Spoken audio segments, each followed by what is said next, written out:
मध्य प्रदेश की 16वीं विधानसभा के विशेष सत्र के तीसरे दिन नरेंद्र सिंह तोमर को सर्वसहमति से विधानसभा का अध्यक्ष चुन लिया गया है। बता दें कि मुख्यमंत्री मोहन यादव ने तोमर के नाम का प्रस्ताव रखा था। वहीं इसको लेकर नेता प्रतिपक्ष उमंग सिंगार ने भी प्रस्ताव का समर्थन किया। विधानसभा अध्यक्ष चुने जाने के बाद तोमर ने सदन को संबोधित करते हुए कहा, यह पहला सत्र है।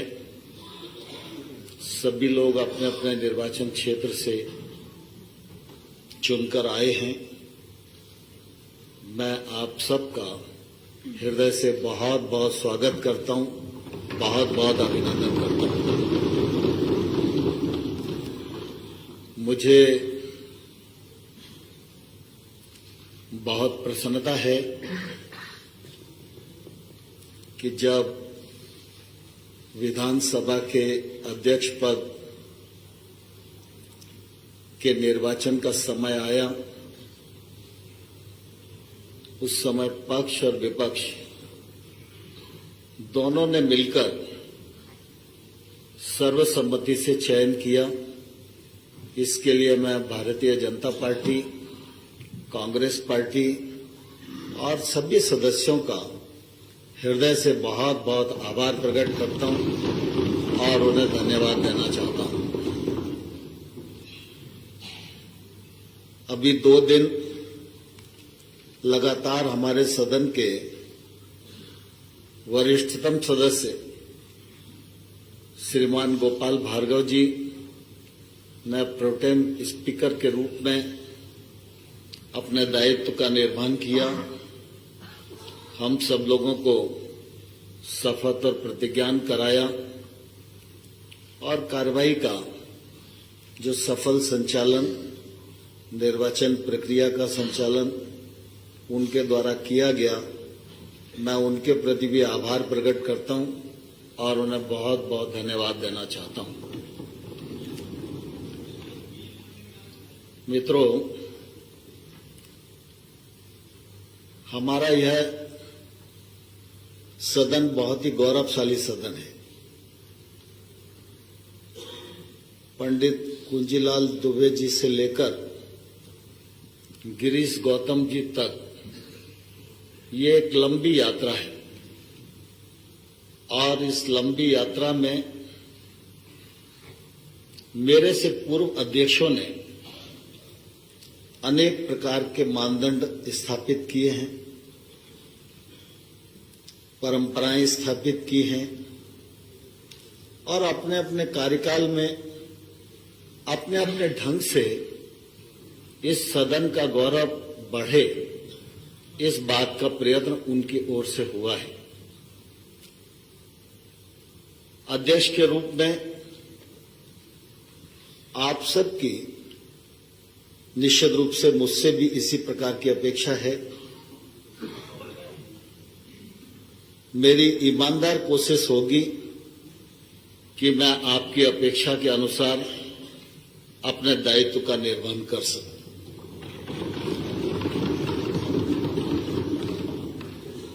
मेरे निर्वाचन के पश्चात विभिन्न माननीय सदस्यों ने मेरे बारे में अपने विचार व्यक्त किए। मुझे नहीं मालूम कि मैं उन विचारों के योग्य हूं अथवा नहीं, लेकिन मैं इतना जरूर जानता हूं कि अगर आपके मन में ऐसा भाव मेरे प्रति है जो आपके द्वारा व्यक्त किया गया, तो मेरी ये जवाबदेही है मैं उस भाव का सम्मान करूं और उसको निभाने की पूरी कोशिश करूं। हम सब सार्वजनिक जीवन में हैं। सार्वजनिक जीवन में व्यक्ति पहले मैदान में काम करता है, फिर किसी संस्था या संगठन से जोड़ता है और जब वो संगठन उसको अवसर देता है तो वो जनप्रतिनिधि के रूप में अपनी भूमिका का निर्वाह करता है। लेकिन हम संगठन में काम करें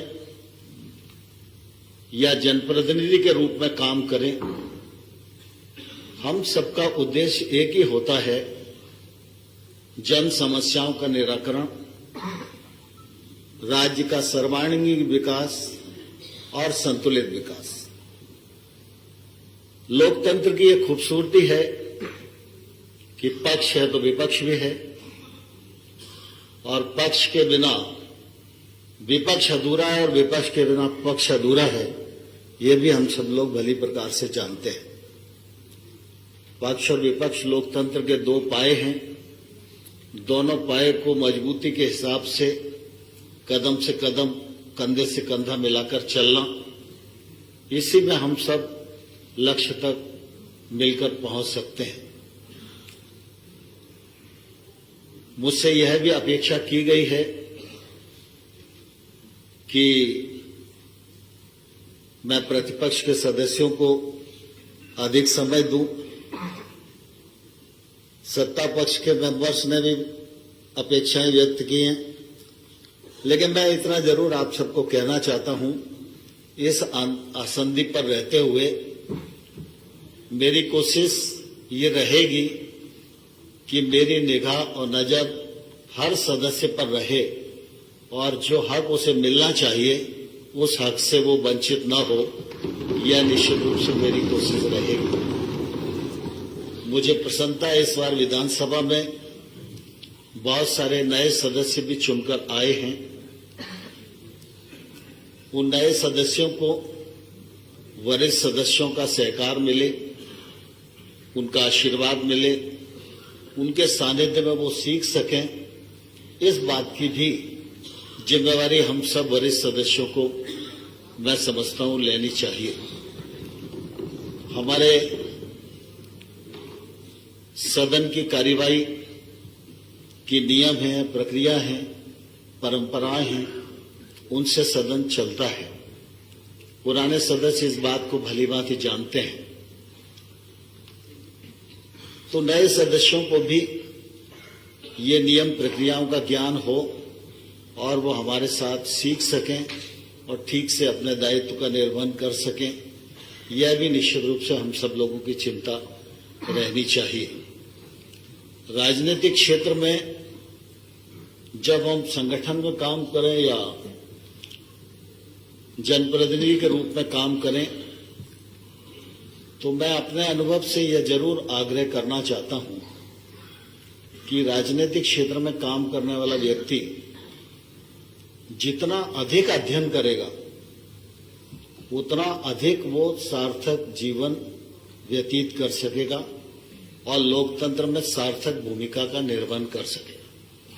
सामान्य तौर पर वर्तमान राजनीतिक जो परिदृश्य है उसमें भौतिक भूमिका ज्यादा है और इसलिए कई बार अध्ययन का जो पक्ष है वो ओझल हो जाता है और अध्ययन की जो शून्यता है वो निश्चित रूप से फिर किसी भी मनुष्य को शॉर्टकट ढूंढने के लिए विवश करती है। और इसलिए हमारे पूर्वजों ने एक बहुत ही समृद्ध लाइब्रेरी इस विधानसभा में बनाई है। उस लाइब्रेरी का उपयोग नए सदस्यों ने तो करना ही चाहिए, लेकिन पुराने सदस्यों को भी ऐसा नहीं मानकर चलना चाहिए कि वो सब कुछ सीख गए। हम सब जानते हैं कि सार्थक जीवन इसी में है कि हम अपने भीतर हमेशा विद्यार्थी भाव को जिंदा रखें। व्यक्ति कितना भी पढ़े, कितना भी अनुभव करे, फिर भी सीखने के लिए पढ़ा ही रहता है और जितना व्यक्ति सीखता है तो समाज में बांटता भी है। उसका लाभ समाज को भी होता है, उसके दल को भी होता है, उसके क्षेत्र को भी होता है और जिन जिन क्षेत्रों में वो काम करने के लिए जाता है उन क्षेत्रों को भी निश्चित रूप से वो लाभ मिलता ही है। प्रश्न है, ध्यानाकर्षण है, ये एक अपनी प्रक्रिया है। इसमें जितने अध्ययन के साथ हम तैयारी रखेंगे, सरकार को उतने ही अध्ययन के साथ जवाब देने के लिए विवश होना पड़ेगा और जवाब सार्थक आए, समस्या की जड़ तक हम जाएं, तो ये बहुत जरूरी है। एक उदाहरण मैं आपको देना चाहता हूं। मैं प्रतिपक्ष का सदस्य था और रत्नेश सालोमन उच्च शिक्षा मंत्री थे। तो मैं जिस विधानसभा क्षेत्र का सदस्य था उस विधानसभा क्षेत्र में 2 शासकीय महाविद्यालय थे। उनके पास अपना भवन नहीं था, तो जैसे ही सत्र शुरू होता था तो सरकार ये कार्रवाई शुरू कर देती थी कि इनको किसी दूसरी बड़ी बिल्डिंग में भेज दो। अब बड़ी बिल्डिंग में जाएंगे तो मेरे विधानसभा क्षेत्र से बाहर जाने वाले हैं, तो मेरी कोशिश ये रहती थी कि भाई अपन विधायक है तो अपने यहाँ का कॉलेज तो जाना नहीं चाहिए। तो बड़ी कोशिश की, लेकिन उस समय पैसे का अभाव रहा, तो मैंने कई बार प्रश्न लगाया। एक बार रत्नेश सालोमन जी ने मुझे जवाब में कहा कि आप विधायक निधि से जितना दे दोगे उतना हम सरकार से दे देंगे। तो मैंने उस समय दोनों महाविद्यालयों के लिए 10-10 लाख रुपया दे दिया। अब एक महाविद्यालय की बिल्डिंग बनाने में 85 लाख रुपया लगता था, लेकिन वो कम था, लेकिन काम शुरू हो जाएगा तो महाविद्यालय रुक जाएगा, यह मेरी कोशिश थी। तो मैंने इतनी कोशिश की उन दोनों महाविद्यालयों को बनाने के लिए। आजकल प्रद्युमन सिंह जी उस विधानसभा क्षेत्र का नेतृत्व करते हैं कि मैं इन वर्षों में राज्य और केंद्र सरकार में विभिन्न विभागों का मंत्री रहा हूं, लेकिन जिन विभागों का मैं मंत्री रहा हूं उस विभाग की किसी मांग संख्या का मुझे क्रमांक याद नहीं है, लेकिन उच्च शिक्षा विभाग की उस कालखंड में मांग संख्या 44 होती थी जिसमें कॉलेज की बिल्डिंग बनाने के लिए पैसा होता था। तो मैंने इतनी बार कोशिश की कि, और उसके बाद में कोशिश के परिणाम स्वरूप पैसा लेने में सफल हुआ। आज दोनों बिल्डिंगें बनी हुई हैं। तो मैं कुल मिला के कहना ये चाहता हूं कि सदस्यों को जो प्रश्न उठाएं उसको लॉजिकल एंड तक ले जाना चाहिए। विधायिका का भी उपयोग करना चाहिए, व्यक्तिगत मिलकर भी कोशिश करनी चाहिए, और सार्थक कोशिश होगी तो परिणाम आएगा ही। हम सब बहुत सौभाग्यशाली हैं कि हमारा यह सदन बहुत ही गौरवशाली सदन है। हमारा अपना मध्य प्रदेश गौरव से परिपूर्ण है, और लोकतंत्र का यह पावन मंदिर जो मध्य प्रदेश की महिमा को मंडित करता है, इसकी महिमा को और बढ़ाने में हम सब लोगों को कदम से कदम और कंधे से कंधा मिलाकर चलना होगा। आप सबका सहयोग और आप सबका समय समय पर मार्गदर्शन मुझे मिलता रहे, जिससे कि मैं इस कार्यवाही का आपकी अपेक्षा के अनुरूप संचालन कर सकूं। आप सभी ने जो विचार व्यक्त किए उसके लिए बहुत बहुत धन्यवाद। माननीय अध्यक्ष महोदय, एक अनुरोध है मेरा। Pure port.